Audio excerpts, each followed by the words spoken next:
வணக்கம், welcome back to Jas Tamil YouTuber. உங்களுக்கு ஆன்மீகம் சம்மந்தப்பட்ட தகவல்கள் பிடிக்கும்னா மறக்காமல் நம்ம சேனலை சப்ஸ்கிரைப் பண்ணிக்கோங்க. அப்படியே பக்கத்தில் இருக்க பெல் பட்டனும் ப்ரெஸ் பண்ணிக்கோங்க. இன்றைக்கி இந்த பதிவில் நம்ம பார்க்க போகிறது மருத்துவ செலவு குறையணும், நோயில்லாத வாழ்க்கையானது நமக்கு கிடைக்கணும் அப்படின்னா ஒரு சின்ன பரிகாரம் ஒன்று செய்யணும். அந்த பரிகாரம் எப்படி பண்ணணும் அப்படிங்கிறத பற்றி தான் இன்றைக்கி இந்த பதிவில் நம்ம தெரிஞ்சுக்க போகிறோம். இப்போ வாங்க நம்ம வீடியோக்குள்ளார போகலாம். நோயற்ற வாழ்வே குறைவற்ற செல்வம் அப்படிங்கிறது நம்ம எல்லாருக்குமே தெரிஞ்ச ஒரு விஷயம்தான். எவ்வளவுதான் நம்ம சம்பாதிச்சு வச்சிருந்தாலும் சம்பாதிச்ச பணத்தை நம்ம அனுபவிக்கணும் அப்படின்னா நம்மளுடைய உடல் ஆரோக்கியமா இருந்தா மட்டும்தான் நம்மளால அதை அனுபவிக்க முடியும். உடல் ஆரோக்கியமா இருக்கிறவங்க ஏழையா இருந்தாலும் அவங்களால முடிஞ்ச அளவு பணத்தை சம்பாதிச்சு மகிழ்ச்சியா வாழ்வாங்க.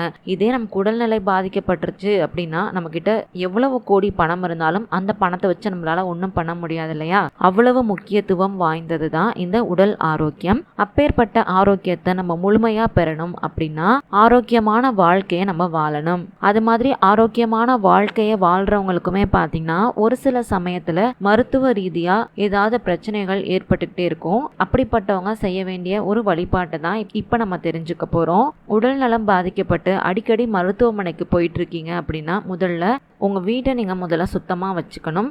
உங்க வீடு சுத்தமா இருக்கு அப்படிங்கிற பட்சத்துல செவ்வாய் வெள்ளிக்கிழமையில குங்குளியம், வெண்கடுகு இதெல்லாம் போட்டு சாம்பிராணி தூபம் போட்டு பாருங்க.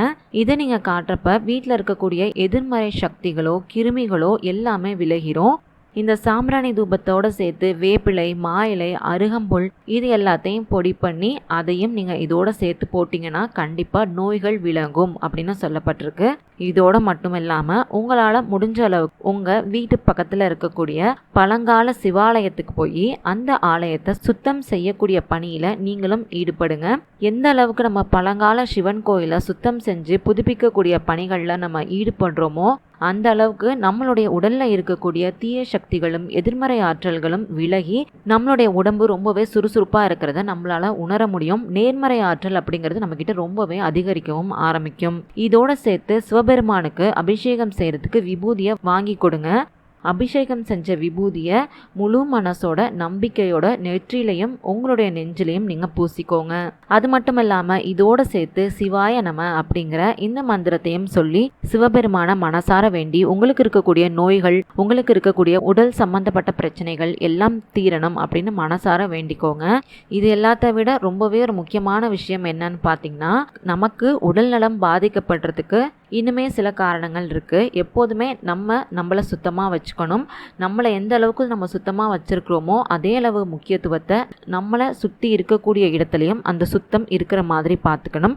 கண்டிப்பா நம்மளுடைய வீட்டை நம்ம சுத்தமா வச்சுக்கணும். இதே மாதிரி நம்ம குடிக்கக்கூடிய தண்ணீர், குளிக்கக்கூடிய தண்ணீர், உண்ணக்கூடிய உணவு அப்படின்னு எல்லாத்தையுமே நம்ம ஆரோக்கியமா இருக்கிறதா பார்த்து எடுத்துக்கணும். இதை நம்ம செய்யறப்பவுமே நம்மளுடைய உடல் நலத்துல ஒரு நல்ல மாற்றத்தை நம்மளால உணர முடியும். இது எல்லாமே ரொம்ப சின்ன சின்ன விஷயம் தான் இல்லையா? முடிஞ்ச வரைக்கும் இது எல்லாத்தையும் நம்ம கடைபிடிச்சோம் அப்படின்னா நோயற்ற ஆரோக்கியமான வாழ்க்கையை நம்மளும் வாழ முடியும் அப்படிங்கிற கருத்தோட இன்னைக்கு இந்த பதிவை நான் இங்கே நிறைவு செய்கிறேன். உங்களுக்கு இந்த பதிவு பயனுள்ளதா இருந்துச்சு அப்படின்னு நினைச்சீங்கன்னா மறக்காம லைக் பண்ணி, ஷேர் பண்ணி, கமெண்ட் பண்ணுங்க. அது மட்டும் இல்லாம உங்களுக்கு ஆன்மீகம் சம்பந்தப்பட்ட என்ன மாதிரியான பதிவுகள் வேணும் அப்படின்னு நினைக்கிறீங்களோ மறக்காம நம்ம சேனலோட மெயில் ஐடியிலையோ இல்லை கீழே இருக்க கமெண்ட் பாக்ஸ்லயோ எனக்கு தெரியப்படுத்துங்க. அந்த மாதிரி பதிவுகளை வரக்கூடிய நாட்களில் நான் தரேன். நன்றி, வணக்கம்.